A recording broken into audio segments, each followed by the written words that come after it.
one of the lads that gets into the garage where I work mentioned he had a small lathe quite a while ago. I basically forgotten all about it, and he says, "Are you going to come and look at this lathe?" When I got there, this is not what I expected to see.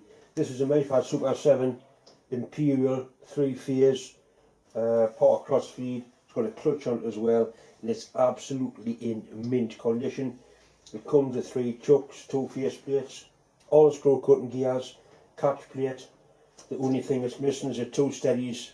There's no tool holders. I bought this with the intention of selling it, but once I started to clean the grease of it, I realised it's absolutely mint. I'm going to keep it. I've always wanted a Myford lathe. Years and years ago, when I first started modelling, I had a little ML4, and I used to dream about one of these. This is the sort of thing you do dream about. It really is in superb condition. It will be handy for doing some of the smaller parts. It's a lot quieter than the Harrison lathe. Obviously it's cheaper to run. I've plugged into my inverter, I've had it running. I'll show you it running, show you one of the 2 bits and pieces on it. What I need to do, I need to find a stand for it. Either a Myford stand or a box fat stand, because it does fit in this corner quite nicely. I've explained to the wife that it's actually better than having money in the bank. It just seems to agree with us, so it's definitely going to be a keeper.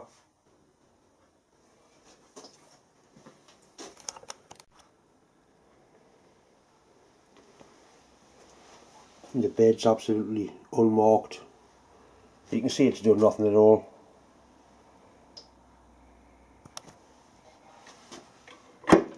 There's a little bit of paint chipped off there. The lad I got it off, I admit to doing that. Change gears. It's got fibre tumbler reverse gears in, which are a good idea. Means it strips those gears without damaging anything else. Got a clutch on top there. Nice big 3-phase motor down behind. I'll power it up and show you it running. There's a little rattle on the clutch, I need to sort that out. That's it running there.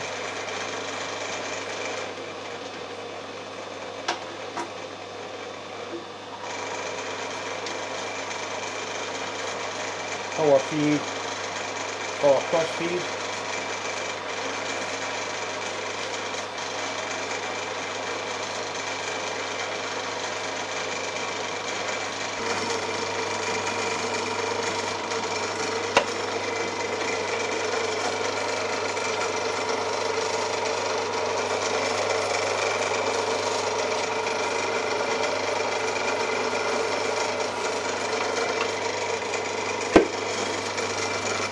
That's the clutch there, that's where the little rattle is.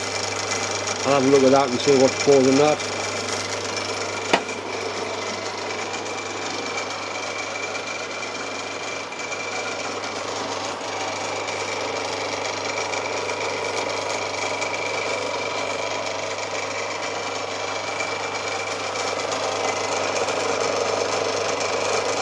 It's very useful. Range of speed on it as well.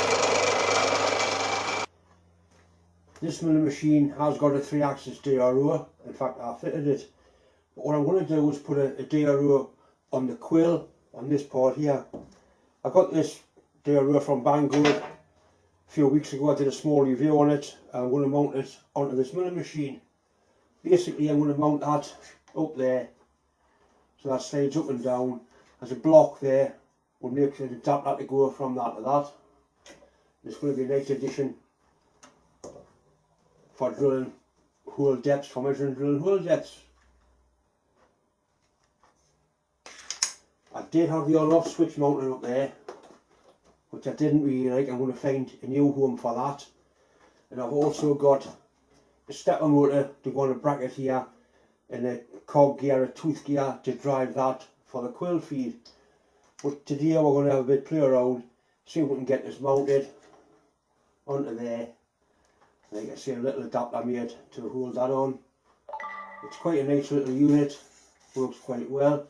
One good feature about it is when you turn it off and leave it and you turn it back on, it does come to the same reading. It doesn't reset to 0, which is handy if you want to leave a least the job set up. This is the actual reed head. On the back of the reed head there's various holes. I'll only need 2, probably the centre 2. If we measure the centres of them, 20mm, it would be a standard size, it wouldn't be like in the middle of nowhere. 20mm, I'm sure they're 3mm. I'll get a little grub screw and try a screw in just to make sure what thread they are.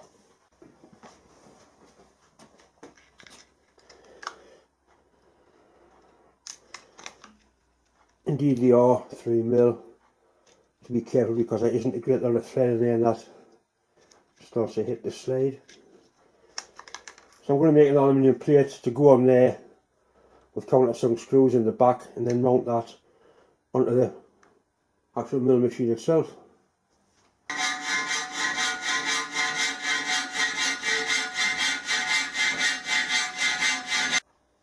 I've got some nice anodised,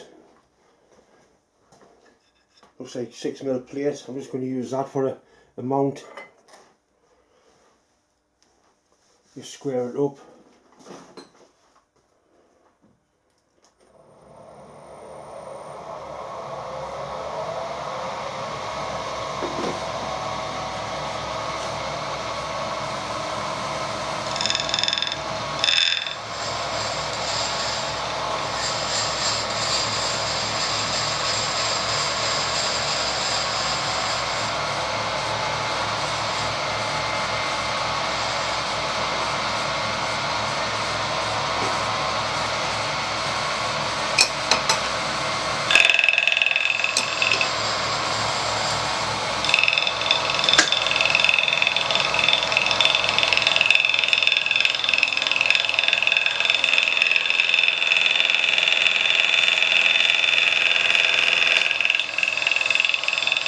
Not very nice. What's happening is it's flexing.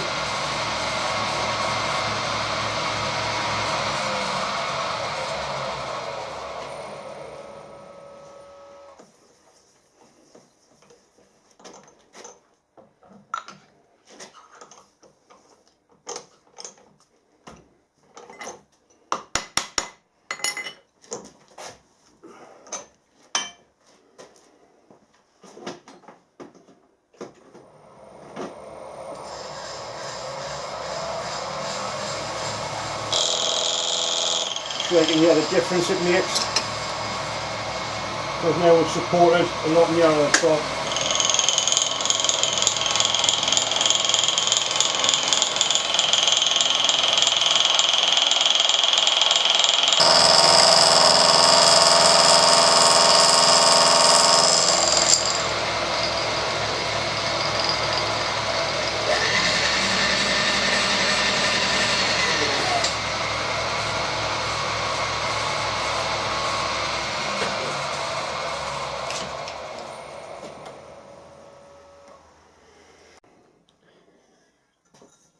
So the plate's going to be mounted on there. There's tools and there's been various things fastened onto here.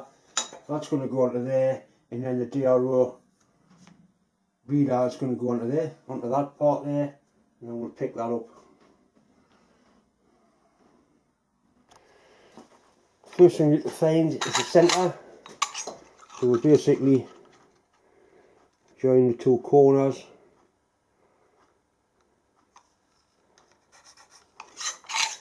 Then the other way. Right, that gives us the centre.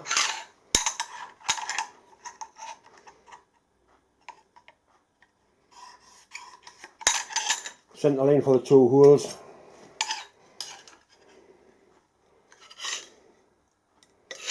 Excellent. I measured again, I think we said 20mm apart.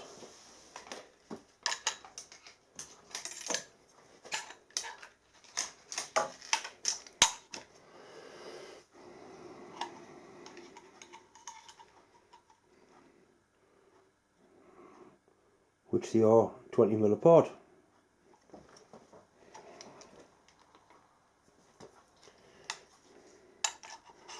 I made that the same height as that just so it looks like somebody cares. Right, so I'm going to pick the centre up, little pop mark.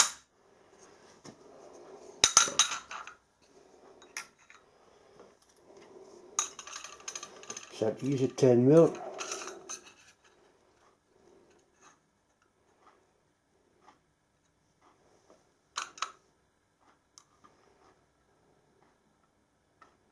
Which is there.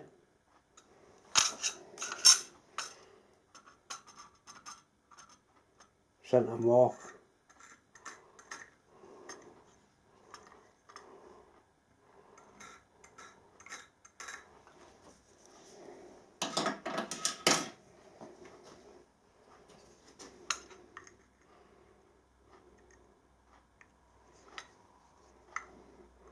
You can actually feel the point of the centre punch going to the little scratch that we made of the dividers.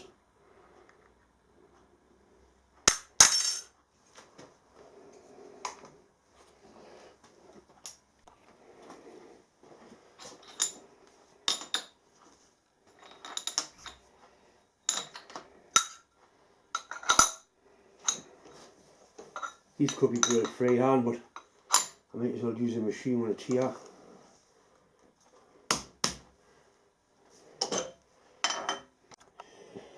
You've just watched me mark this out. In reality, all I need to do is find the centre point like that.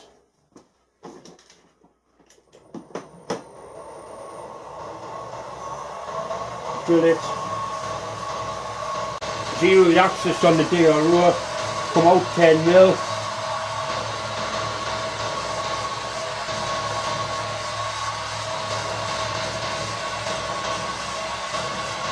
Back to 0 and 10 with our way.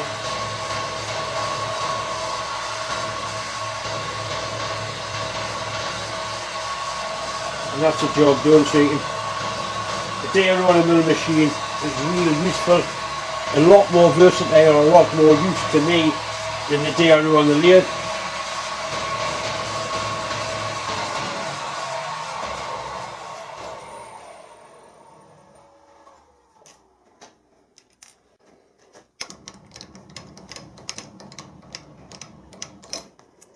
I've got a 3.2 mil drill, should be a nice clearance hole for the 3mm bolts.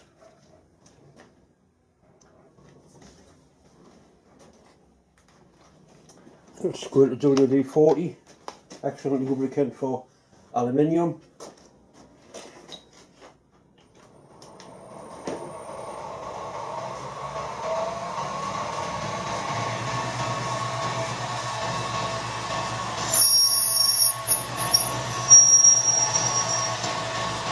And then 20 give away.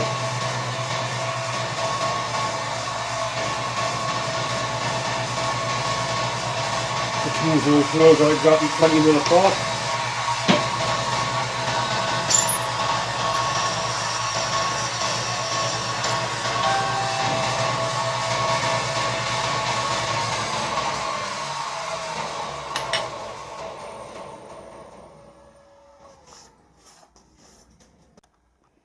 These are the little screws I'm going to be using, so I need a milling cutter just to counterbore them to allow the head to drop through.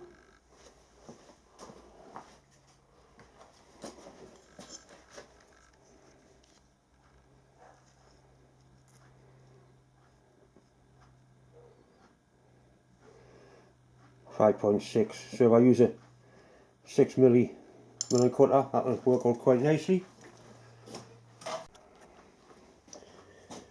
I keep on saying that you don't use drill chucks for milling cutters. You can for this particular application. Right, so I'm going to bring that down until it touches, and I'm going to lock off the quill. Then I'm going to use Z-axis to countersink that for a depth of 2mm.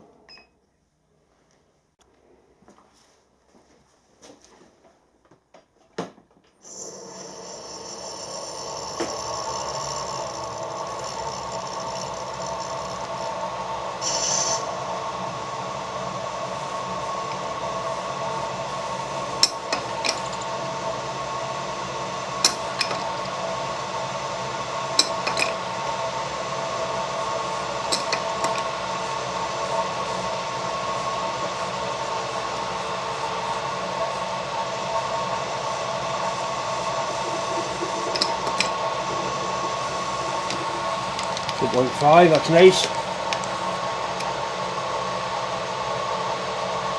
So go back in to -10. Pick the other hole up. And it's going to be the same setting on the Z-axis. 2.5.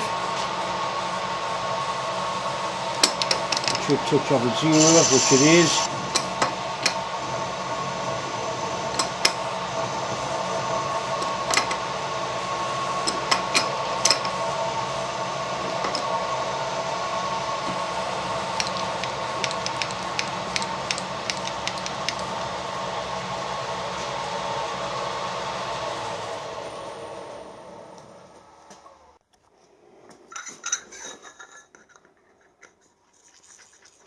Knock the little rags off the holes.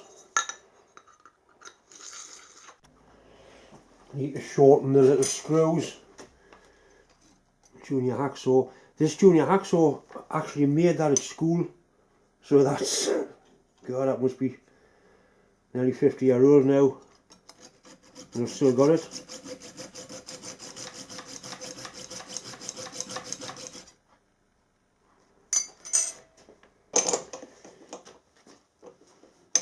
If you screw a nut onto the bolt before you cut it, it means when you screw the nut off, it will clean the threads up for you as it screws off.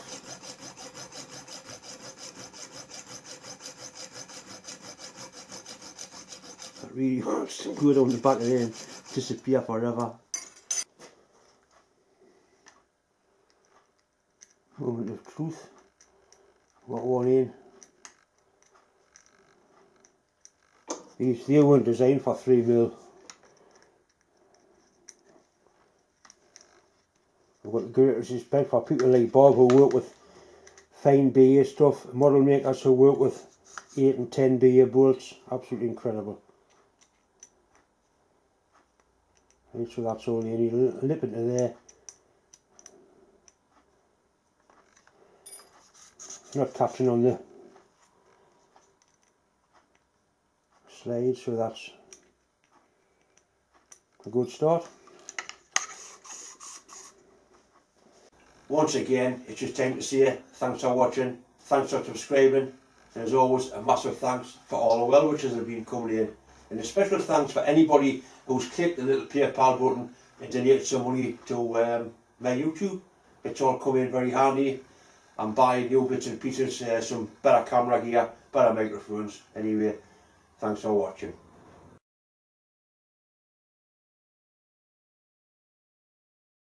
Hi, my name's John. Welcome to another Sunday night nightcap.